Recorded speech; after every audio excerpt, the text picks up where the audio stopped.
welcome back to the Media Center here at the Department of Spanish and Portuguese. I'm Jesse, and today I'm going to be talking to you a little bit about these concepts here. We're going to look at some articles, little functional words in Spanish, and we're going to look at the concepts of gender and number as well. These concepts are dealt with in your book Impresiones in capítulos 1 y 2. Articles come up in capítulo 1, and then gender and number is more thoroughly dealt with in capítulo 2. So articles are dealt with in capítulo 2. First concept that I want to discuss is the issue of articles. Articles in Spanish, as well in English, have two different sets. There are definite articles and indefinite articles. Definite articles are like the in English, and indefinite articles are like a or an in English. We're going to start by talking about the indefinite articles here. Put this right here in this little box. Indefinite articles, remind us what we're talking about. Articles, this is also why we're dealing with gender and number, because articles inflect for the gender and the number of the noun. They agree with the noun in both gender and number. So when I talk about gender, I mean masculine or feminine, whether the noun is masculine or feminine. Now in English we don't really have this concept to deal with, but in Spanish all nouns are assigned grammatical gender.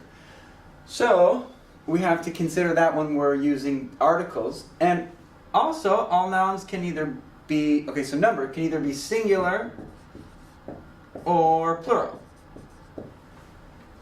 So if I have a masculine singular noun like book, libro, or table, mesa, and notice that the gender of these nouns really has nothing to do with the noun itself. The grammatical gender is just that it's masculine and that it's feminine.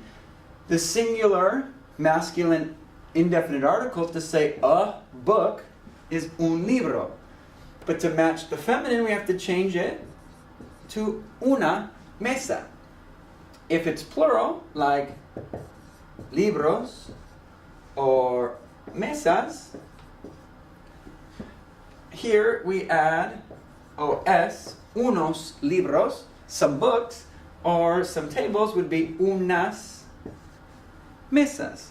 So our indefinite articles here are un, una, unos, and unas. And the one you use depends on the noun that you're using with it.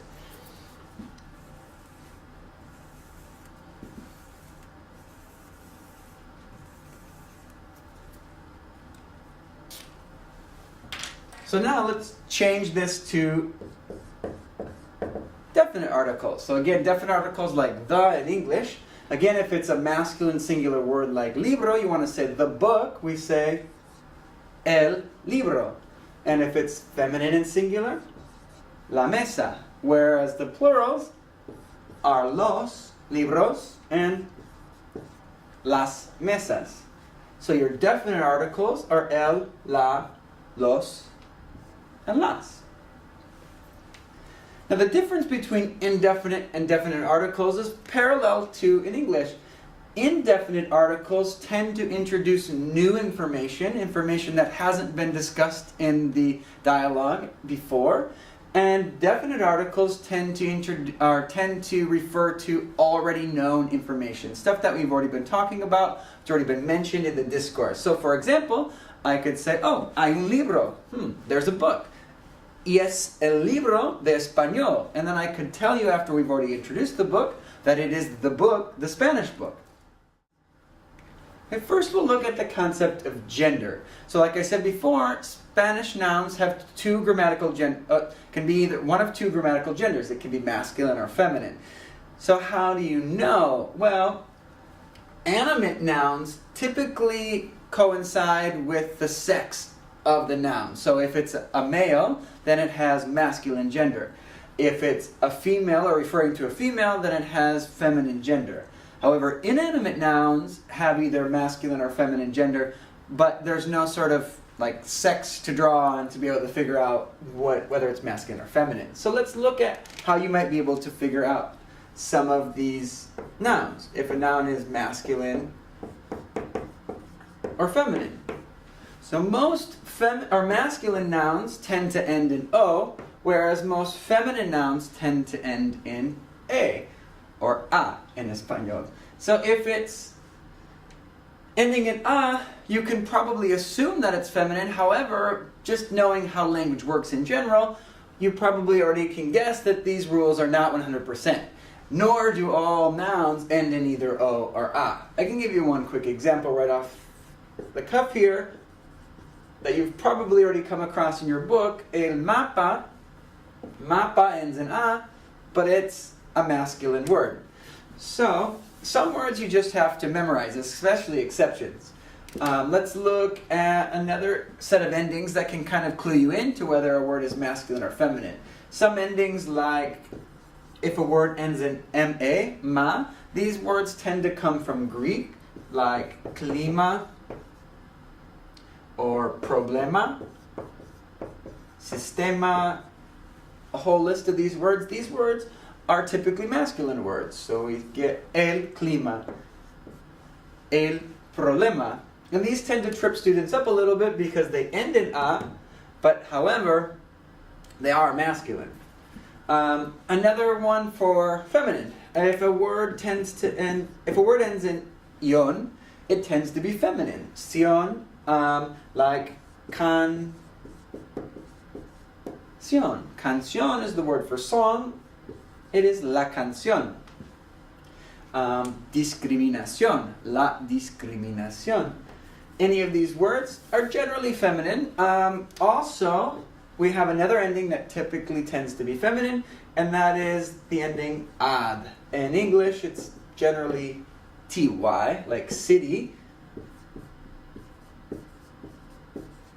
Ciudad is la ciudad, or libertad, freedom, la libertad, feminine. Now, all endings can be neatly categorized as feminine or masculine, like endings like this. If it ends in a, okay, generally these words you just have to memorize with. It's a good idea to memorize them with an article, definite or indefinite, to help you remember, like cine. Is cine feminine or masculine? Well, if you memorize it as el cine, then you'll remember that it's a masculine word. Some words can be changed from masculine to feminine or vice versa, so let's look at those. Those tend to be words that refer to animate reference or to people. So, like the word amigo. If the word, like amigo, ends in o, then you can make it, when it refers to a female, it'll end in a. Mi amigo, my friend who is a guy, versus mi amiga, my friend who is a girl. However, not all words that refer to people end in o or a, so we have to look at some other examples, like doctor. What happens when the word ends in a consonant? Well, in this case as well, you can add an a to it. So you have el doctor versus la doctora. And then there are other cases where the word just doesn't change. The only indication of whether it's a male or female would come from something like the article, or from an adjective that was used to describe it, or the context, or just knowing the person you're talking about. But if I want to say something like artista, I'm talking about an artist. Okay? If it's a male artist, right, it's el artista. If it's a female artist, it's still artista, but it's la artista. And another example, so these words like estudiante